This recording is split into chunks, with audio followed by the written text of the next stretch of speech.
Buen día, nosotros somos el grupo número 4.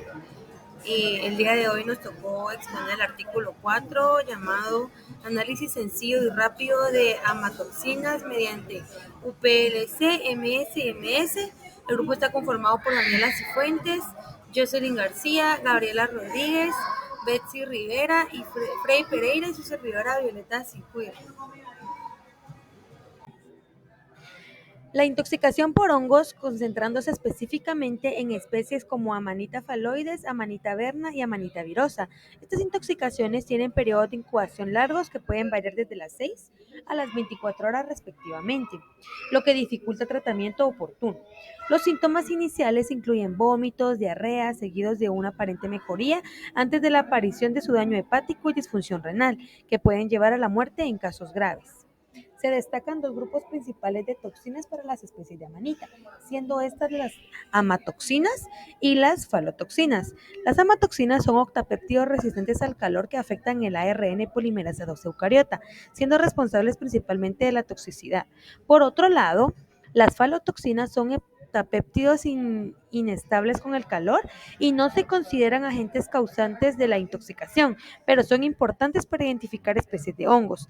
También se menciona un método de análisis para detectar alfa-amanitina, beta-amanitina y faloidina de muestras biológicas, utilizando cromatografía líquida de ultra rendimiento, UPLC, espectrometría de masas, MS, combinado con una extracción en fase sólida, SPE, para el análisis rápido y sensible.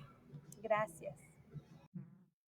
Los materiales fueron una muestra de fluido corporal, plasma, suero y orina de pacientes voluntarios sanos, alfa y beta amanitina y faloidina, un cromatógrafo líquido de alta eficiencia, un cartucho y una columna para el equipo de HPLC, disolventes entre los cuales se emplearon metanol, agua destilada y ácido fórmico, virginiamicina B como patrón interno y fosfato sódico a 0.5 molar como tampón.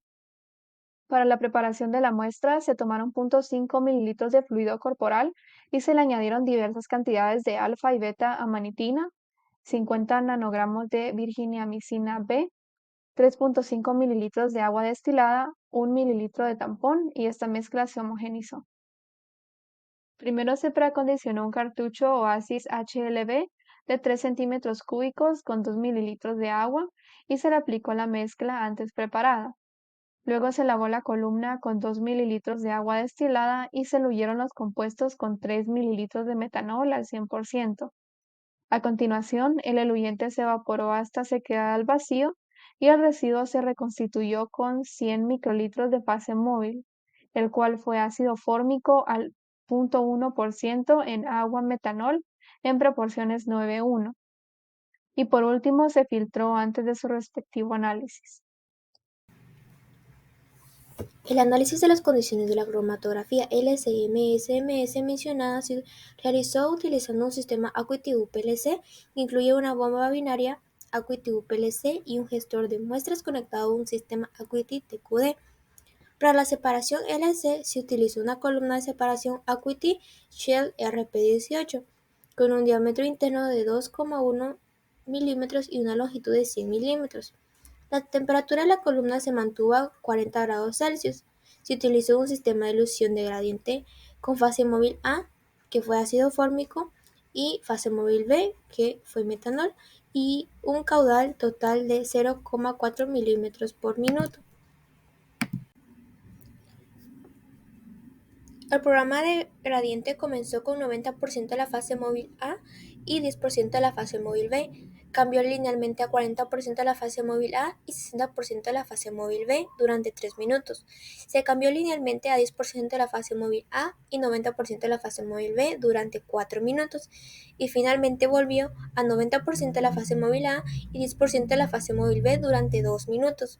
Seguido de 2 minutos de reequilibrio, el muestreador automático se mantuvo a 4 grados Celsius y el volumen de inyección fue de 10 microlitros. El tiempo total de ejecución de cada análisis de la muestra fue de 8 minutos. Se utilizó una interfaz de ionización por electropulverización, ESI, en modo de ionización positiva en un espectro de masas cuadrúpulo en tándem. La cuantificación se realizó en modo de monitoreo de reacción MRM, utilizando áreas de pico. Las condiciones de ESI fueron: voltaje capilar de 3 kilovoltios, la temperatura de la fuente fue de 150 grados Celsius, temperatura de solvatación de 450 grados Celsius, caudales de desolvatación de nitrógeno y gas de cono de 850 litros por hora, respectivamente, y caudal de gas de colisión de argón de 0,14 milímetros por minuto. Las transiciones MRM, cada análisis e IS, así como sus respectivos parámetros ópticos de MS. Este es un resumen de la tabla que se muestra del lado izquierdo. En los estudios en animales se utilizaron ratas macho Wistar ST de Japón. Las ratas se alojaron en jaulas metabólicas en un ambiente limpio con temperatura controlada, humedad relativa y ciclo de luz-oscuridad regulados. Después de un periodo de aclimatación, las ratas se dividieron en grupos y se les administraron amatoxinas por vía intraperitoneal. Se reconocieron muestras de sangre y orina para su posterior análisis. Para la validación del método se trazó una curva de calibración con muestras duplicadas en cada concentración. Se utilizaron dos puntos de control en 10 y 200 nanogramos por mililitro para variaciones intra e interdiarias, efectos matriz y para validar recuperaciones. Cada día se analizaron 6 réplicas de cada punto de control de calidad para determinar la exactitud y precisión. Por otro lado, para el efecto matriz se prepararon dos conjuntos de muestras en una solución con y sin residuos extraídos del fluido corporal. Como resultados tenemos la tabla número 1 como elección del estándar interno y condiciones de monitoreo de reacción múltiple MRM. Acá se compararon distintas moléculas cíclicas como el estándar interno para cuantificar las toxinas alfa-amanitina, beta-amanitina, faloideína y virginiamicina B. Virginiamicina B fue la que dio los mejores resultados para las señales cromatográficas y la recuperación. Y esta fue la que se eligió como el estándar interno. También se optimizaron las condiciones de monitoreo de reacción múltiple para cada toxina y de igual forma el estándar interno. En el modo espectrometría de masas no se obtuvieron iones producto de alta intensidad para las amanitinas, por lo que se seleccionó una energía de colisión baja para esta, por lo que se concluye que el monitoreo de reacciones múltiples puede ser recomendado para determinar amanitinas con cromatografía líquida, espectrometría de masas. Sobre la optimización de la extracción y condiciones de cromatografía líquida, se compararon varios cartuchos de SPE y solventes de elución para poder extraer las toxinas de una forma sencilla y eficiente. Los cartuchos Oasis HLB de 3 centímetros cúbicos y la elución con metanol al 100% dieron los mejores resultados. Y también se probaron distintas columnas analíticas en soluciones de cromatografía líquida.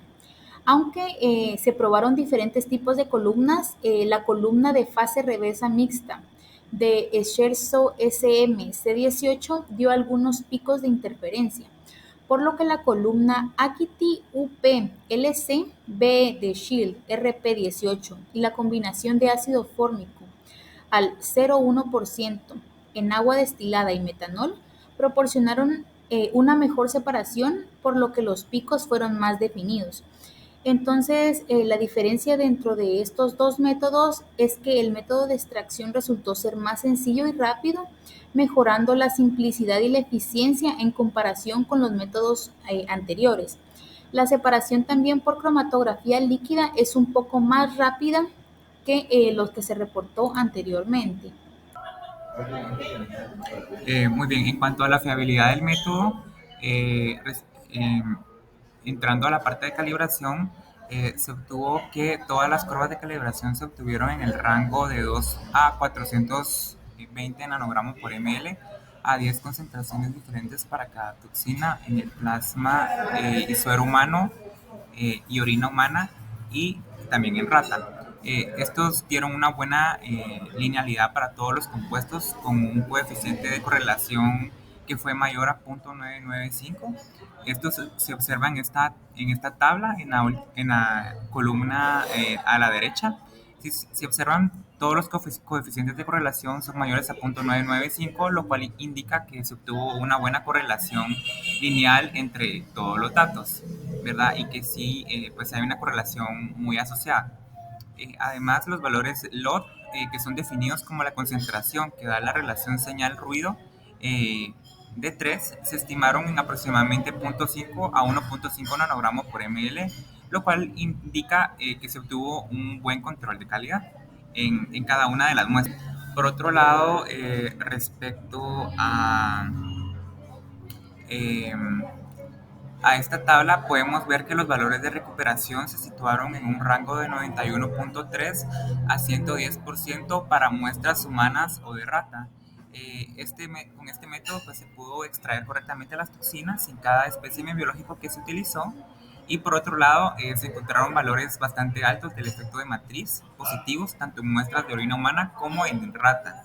Y estos resultados pues, son similares a informes anteriores, pero las diferencias entre individuos fueron bajas. Por lo tanto, para evitar efectos de matriz, los autores recomiendan que se prepare una curva de calibración diferente utilizando la misma muestra biológica, pero para diferentes fluidos o órganos biológicos. Y por último,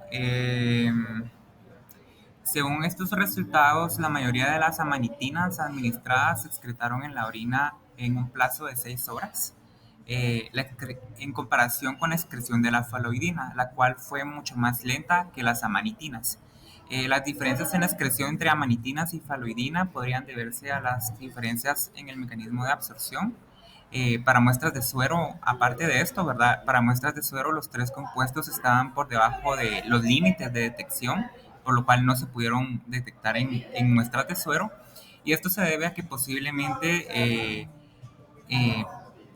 debido a las cantidades relativamente pequeñas de toxinas administradas en las ratas o en la excreción de toxinas, pues no fueron detectadas. Y por último, pues se informó que la detección más temprana de amanitinas en orina fue 90 minutos de la ingesta.